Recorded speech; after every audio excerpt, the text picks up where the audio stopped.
Hello, today we're going to talk about speed. After a few weeks of arpeggios and more theoretical stuff and some expressive techniques, actually I have a lot of emails asking me to get into more detail about playing fast, which I think is something all guitar players are fascinated by and guilty of. But speed can be actually useful, if only just to prove to yourself that your technique is efficient.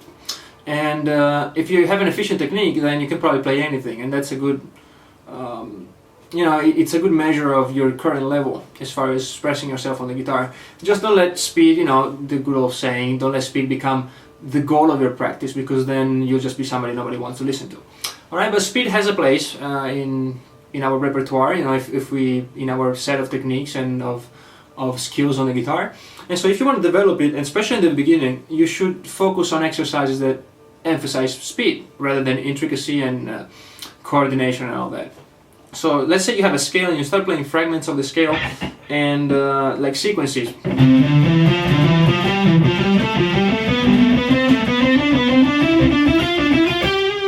So that's a great exercise for dexterity and for coordination of the two hands. But for just sheer speed, at least in the beginning, you should not probably be doing that if that's your ultimate goal, because you have too many things to think about. So let's say you just learn a scale, it's still fresh in your mind, you don't want to get stuck with that scale and then at the same time try to play fast and change strings and jump from one to the other. And so what we do now, especially for those of you who are not extremely fast yet, but even if you're advanced, you can probably benefit from this. We select a very simple pattern, and so only one string, and using 3 fingers we'll get a little bit of, we'll add a bit of difficulty to it, but still it's very simple. We're going to play these frets on the first string, 9, 10, 12, 13. And the little finger will take care of 12 and 13. So we just focus on one string. It's a very simple pattern, very repetitive, and that way we can just focus on playing fast and getting the two hands to work together. As always, you should practice with a metronome to measure your progress, but mainly because otherwise you're not practicing. You really have to get your timing down. So you're playing 9, 10, 12, 13 in this fashion. We're going to play 13, 10, 9, 10, 12, 10, 9, 10. So we're going to play 2 sets of 16 notes, well, eventually. Now we're going to start very slow. We're going to get the metronome at 60. I have it at 100 because we're not going to be having a 2-hour video. But you will have to start at 60, and then when you can play comfortably at 61 per beat, then you play 70, 80, 90, all the way to 120. So 100 at 1 per beat sounds like this.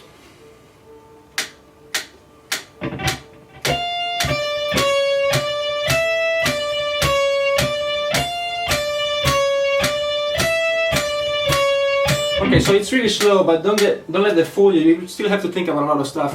Try to coordinate your hands perfectly at this stage, because the faster you go, the less time you have to think. And also, pretend that you're playing fast. So that sounds a bit weird, but you really have to kind of make yourself believe that you're playing super fast. That way your pick will play with the same technique that you will be using later. I know everybody can play this with any technique almost, but the idea is to develop your technique for fast playing at a lower speed where you can control it and then go up. You don't want to have 2 different techniques for slow and fast, alright? Because then you'll never have practiced the fast one. So you go on until 120, you go back at 60 and you play 2 notes per beat. And again from 60 to 120. I suggest you only raise your metronome speed by 5 now. So 100 again sounds like this. 2 per beat.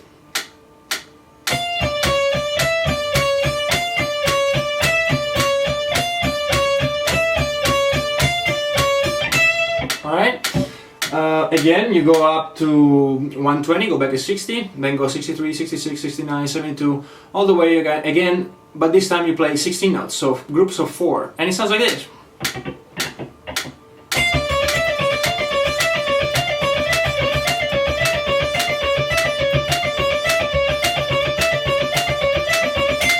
Alright, try to be steady, don't change your technique, you will be going gradually, so make sure that each time you raise your speed, you're not actually changing your technique in any way, alright? So, well, change it if you need to improve it, but make sure the speed doesn't compromise your technique. And then you can actually go from 100 to whatever you want. I'm gonna do something really stupid now. I try to play 8 notes per beat at 100, and let's see if that comes out without warming up. 3.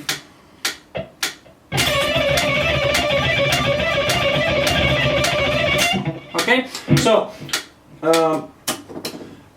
you can get real fast with exercise like this, and then you can apply this to more complicated things and more intricate fingerings. But the first step is really to get your hands to work together. So try this exercise, and you know, keep it simple. Don't let your head start thinking about weird stuff. Just think of, you know, the pick up and down, and then that it coordinates perfectly with your fingers. There's only one split second where you can actually get the two things to work together. So it's worth your while. All right. So any more suggestions or questions about the sessions, please send me an email, and I'll see you next week.